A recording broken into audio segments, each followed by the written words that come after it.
cilvēku tirdzniecības jēdziens un aktualitātes raidījumā Jā darbam, nē cilvēktirdzniecībai Jēkabpilī. Labdien! Šodien mūsu Radio 1 ēterā ir raidījums, kas ir tapis projektā Jā darbam, nē cilvēktirdzniecībai Jēkabpilī. Un projektu realizē attīstības aģentūra 5, un finansiāli šo projektu atbalsta Jēkabpils pašvaldība. Šodien mūsu studijā ir aģentūras 5 pārstāve Daina Anspuka. Labdien! Labdien! Un viņai es vispirms jautāšu par to, kas ir aģentūra 5 un kāpēc aģentūra 5 ir pievērsusies tieši cilvēku tirdzniecības jautājumiem. Attīstības aģentūra 5 darbojas jau 6. gadu, un mūsu pamatdarbība ir realizēt sociālos projektus un informēt sabiedrību par dažādām aktuālām tēmām. Dažas no tām ir saistītas ar mūža izglītību, ar integrāciju, bet viena no tām ir arī saistīta ar tieši informēšanu par cilvēku tirdzniecības problēmu, lai pasargātu mūsu jauniešus un bērnus no iesaistīšanas cilvēku tirdzniecībā kā upurus. Mūsu biedrība arī iepriekš ir izstrādājusi līdzīgus projektus, kā piemēram Jā darbam, nē cilvēku tirdzniecībai pagājušajā gadā, 2011. kuru mūs finansiāli atbalstīja Sabiedrības integrācijas fonds. Un šajā projektā mēs vadījām apmācības jauniešiem, un runājot ar jauniešiem, arī Jēkabpils jauniešiem, mūsu brīvprātīgajiem, mēs secinājām, ka ir ārkārtīgi daudz mīti un lietas, ko jaunieši nezina, kas viņus padara par pieejamākiem tieši cilvēku tirdzniecības tīklā iesaistītajiem vervētājiem.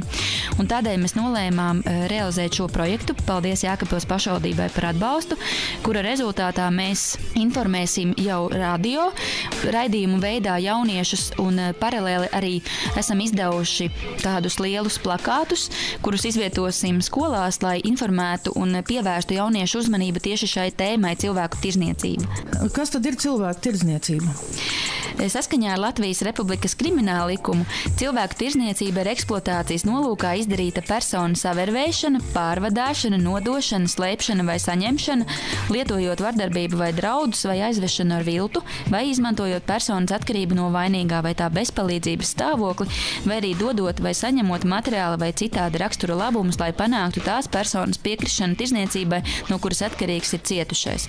Citiem vārdiem sakot, piemēram, ja uz ielas pienāk klāt meitenei skaists, izskatīgs jaunietis, uzaicina uz kafēnīcu un sāk stāstīt par vilinošām darba iespējām, pieņemsim Lielbritānijā, kas ir viena, starp citu, no cilvēku tirdzniecības tieši Latvijā. Mērķa zemēm. Jā, mērķa zemēm izplatītākajām. Un meitenei sarunas gaitā, piemēram, var arī tikt atklāts iemesls un īstais nolūks un šis darba veids, pieņemsim prostitūcija, bet neskatoties uz to, ka meitene ir zinājusi, uz kurieni viņa brauc un tikusi nosūtīta, šim cilvēkam, kas ir bijis vervētājs, pienākās krimināls sods saistībā ar mūsu kriminālu likumu. Vai, piemēram, arī ir gadījumi, kad tās var būt vecas paziņas vai jaunas paziņas iegūtas nesen, kuras satiek arī jaunieti uz ielas, tā var būt meitene vai puisis, un piedāvā, pieņemsim, braukt uz apvienotajiem Arābu Emirātiem, kur būs tikai jāizklaidē kāds bagāts vīrietis, klients par naudu, par diezgan labu atalgojumu, bet, protams, ka šajā piedāvājumā netiek izstāstīts līdz galam, ka tas izklaidēšana nebeigsies tikai ar pavakariņošanu, bet tur būs arī iesaistīti seksuālie pakalpojumi. Un, protams, arī šie piedāvājumi ir cilvēku tirdzniecības vervēšanas metodes. Kas ir tās neaizsargātākās grupas un kāpēc jaunieši piekrīt reizēm šādiem piedāvājumiem, pat zinot to, ka iespējams tur būs jānodarbojas ar prostitūciju? Pamatojoties uz mūsu iepriekšējiem projektiem, kuros mēs runājām ar jauniešiem, tad secinājām, ka visneaizsargātās grupas ir tieši jaunieši, kā arī sievietes un sievietes, kurām ir mazi bērni, jo tad cilvēku tirdzniecībā iesaistītās personas var manipulēt ar viņām vieglāk, piedraudot, ka notiks kaut kas slikts ar jūsu bērnu. Bet cilvēku tirdzniecībā var būt iesaistīts arī ik viens cilvēks, un tas ir mīts, ka tie, kas ir vispotenciālākie upuri, ir lauku jaunieši vai tieši lauku meitenes, jo cilvēku tirdzniecība nenozīmē tikai prostitūciju un iesaistīšanu prostitūcijā, bet arī tā ietver sevī piespiedu darbu. Pieņemsim, bija gadījums, kad tika piespiedu darbā iesaistīts kāds inženieris, un viņš 15 gadus tika atrauts no savas ģimenes un strādāja citiem cilvēkiem, nesaņemot nekādu atalgojumu, un tikai nejaušas veiksmes dēļ viņš tika atbrīvots. Kā arī bieži ir dzirdēti noteikti gadījumi, kad Lielbritānijā tiek iesaistīti Latvijas vīrieši būvniecībā strādājošie tieši cilvēku tirdzniecībā, kuri dzīvo necilvēcīgos apstākļos un nesaņem nekādu atalgojumu. Ar to es gribēju teikt, ka iesaistīts var būt tik viens, bet pašas neaizsargātākās grupas tomēr ir jaunieši un jaunās māmiņas. Bet kāpēc jaunieši? Droši vien tas ir tāpēc, ka viņus var vieglāk savaldzināt ar piedāvājumu nopelnīt ātri un bez iepriekšējas pieredzes, bet ikvienu cilvēku tirdzniecībā iesaistītās personas un īpaši vervētāji ir labi psihologi, un viņi redz tās vajadzības, kuras cilvēkam ir nepieciešamas šajā dzīves posmā, un tāpēc uzrunājot cilvēku potenciālo upuri, viņi tieši arī piedāvā konkrēti tās lietas, kas šim cilvēkam ir aktuālas. Tad pastāstiet, kas ir veicinošie faktori vēl bez šiem jau minētajiem, kas veicina cilvēku tirdzniecību? Cilvēku tirdzniecību veicinošie apstākļi, protams, pirmām kārtām ir nabadzība, bezdarbs, kā arī tādas labākas dzīves meklējumi un tāds varbūt sapnis, kuru cilvēki mēģina atrast, un tad tie cilvēku tirdzniecībā iesaistītie vervētāji arī, var teikt, pārdot šo cilvēka sapni, un pretī, protams, par to dodot ciešanas un sāpes. Tad mums vajadzētu arī precizēt, kas ir cilvēka eksploatācija vispār. Šim fenomenam ir jau sena vēsture, kad bija kādreiz pasaulē tirdzniecība ar vergiem un tam līdzīgas lietas gan Amerikā, gan arī tepat Eiropā. Un eksploatācija tas ir cilvēku pārdošana, saņemot par to kaut kādus labumus, un labumus saņem visi cilvēku tirdzniecības tīklā iesaistītie gan vervētāji, gan pārvadātāji, gan arī tie, kas slēp personas, un arī tie, kas beigās arī viņas saņem. Kādi vēl ir veidi, kā var savervēt cilvēku? Jūs minējāt tikšanās kafejnīcās. Ir vēl kaut kādas metodas, ar kādām, kas būtu jāatpazīst? Jā, tās ir saistītas ar tieši darba piedāvājumiem. Tās var būt nelegālās darbā iekārtošanās firmas, kad, piemēram, firma rada kaut kādu fiktīvu aģentūru, ievieto savus sludinājumus internetā, solot ātru un vieglu peļņu cilvēkiem pat bez pieredzes noteiktajā darba jomā, piedāvā kaut kādus darbus. Un tad tas ieteikums, protams, vienmēr ir pārbaudīt Nodarbinātības valsts aģentūras mājaslapā internetā, vai šīm firmām ir piešķirta licence. Tas ir viens veids, kā mēs varam pārbaudīt, vai tā firma ir legāla vai nelegāla. Otrs ir darba un studiju piedāvājumi laikrakstos un citos masu medijos, arī internetā, kā arī dažādi piedāvājumi sociālajos tīklos. Piemēram, nesen bija izdota Aleksandrai Jolkinai grāmata Piesmietā Misis Eiropa, kurā lasītājs varēja iepazīties ar dažādiem piedāvājumiem, iesaistīties cilvēku tirdzniecībā tieši caur sociālajiem tīkliem, kā piemēram Draugiem LV vai Facebooku. Un, protams, arī reizēm, tā kā mūsu Latvijas jaunieši visi ļoti izskatīgi, tad arī jauniešiem tiek piedāvāti spožas karjeras modeļu aģentūrās. Kā jau es teicu, tie var būt pat paziņas vai draugi, kas piedāvā cilvēkam, vai arī nepazīstams cilvēks uz ielas. Un pat laulības, jā, arī? Jā, un tieši šajā piesmietā Misis Eiropa tad arī tiek runāts par fiktīvajām laulībām ar trešo valstu valstspiederīgiem, respektīvi cilvēkiem, kas nav Eiropas Savienības dalību valstu iedzīvotāji, bet kuri vēlas šeit atbraukt. Piemēram, visbiežāk, visizplatītākās laulības ir ar Pakistānas iedzīvotājiem. un viņi pat piedāvā samaksāt noteiktu naudas summu un attiecīgi apprecēties un pēc tam izšķirties un tādā veidā nopelnīt. Bet, protams, ka mūsu tiesība aizsardzības institūcijas sadarbojās, un tas jo īpaši ir izplatīts Īrijā ar dažādām Eiropas tiesība aizsardzības institūcijām un arī nevalstiskās organizācijas, piemēram, Droša māja, darbojās dažādās darba grupās, ministrijās, lai šīs fiktīvās laulības arī ietvertu mūsu krimināla likumā un tas būtu sodīts. Bet, jebkurā gadījumā, ja ir pazīmes kā vervēšana, pārvadāšana un pēc tam naudas saņemšana visām iesaistītajām personām, tas var tikt kvalificēts kā cilvēku tirdzniecība. Varbūt parunāsim arī par to, kādā veidā Latvijā cīnās ar cilvēku tirdzniecību, kādi ir tie sodi paredzētie un varbūt arī nedaudz no statistikas. Kas tad ir līdz šim bijis vai varbūt agrāk bijis? Vispār, skatoties pasaules statistikas rādītājus, tad diezgan satraucoši ir cipari.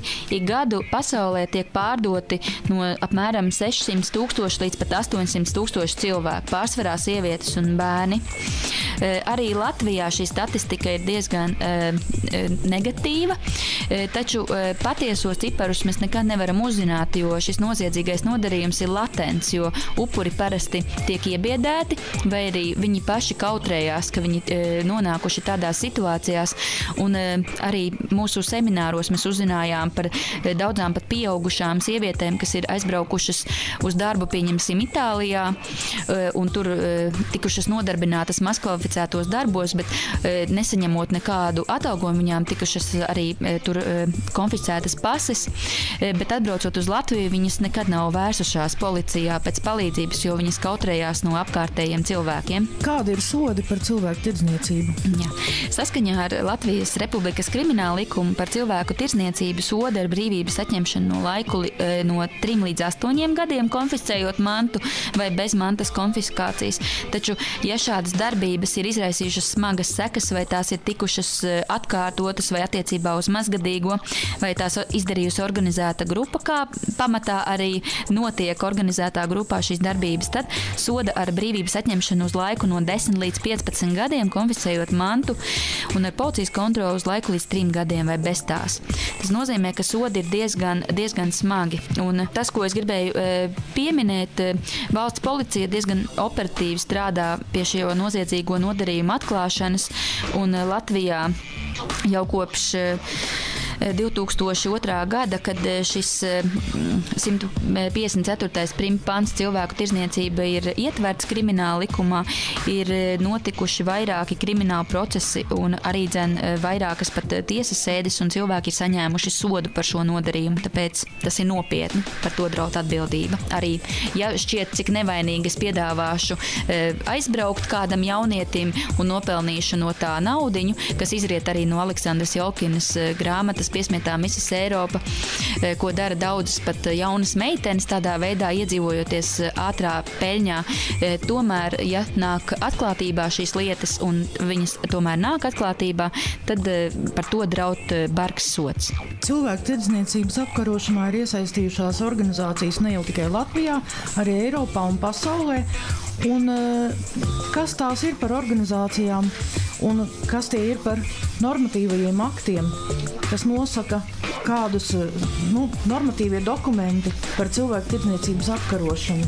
Jā, Latvijā ir iesaistītas vairākas institūcijas, gan valstiskās institūcijas, gan nevalstiskās institūcijas, un valsts līmenī notiek vairākas arī programmas. Piemēram, cilvēku tirdzniecības apkarošanas programma līdz 2013. gadam, kurā ir iesaistīta gan iekšlietu ministrija, gan ārlietu ministrija, gan, protams, pašvaldības institūcijas un nevalstiskais sektors.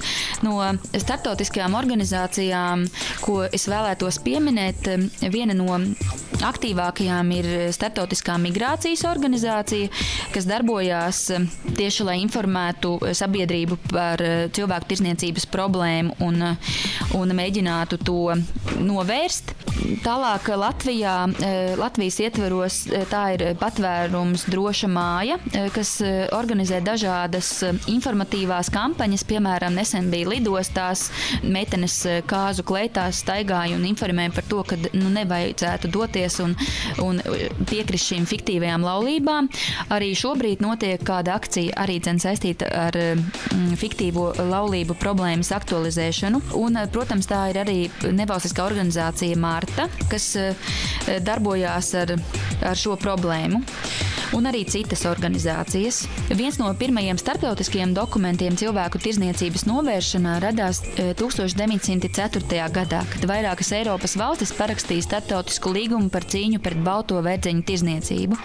Vēl pēc 6 gadiem tika pieņemta nākamā konvencija – Starptautiskā konvencija par cīņu pret balto verdzeņu tirzniecību. Šie dokumenti bija vērsti galvenokārt uz sieviešu eksploatācijas novēršanu Eiropas valstīs. Turpmākajos 50 gados pasaulē tika pieņemta virkne dokumentu, kas noteica dalībvalstu pienākumus cilvēku tirzniecības novēršanā. Svarīgākais no tiem ir tā dēvētais Palermo protokols, kas šobrīd ir kļuvis par vienu no galvenajiem dokumentiem, kas regulē cilvēku tirzniecības apkarošanu un valstu nepieciešamo rīcību šajā jomā.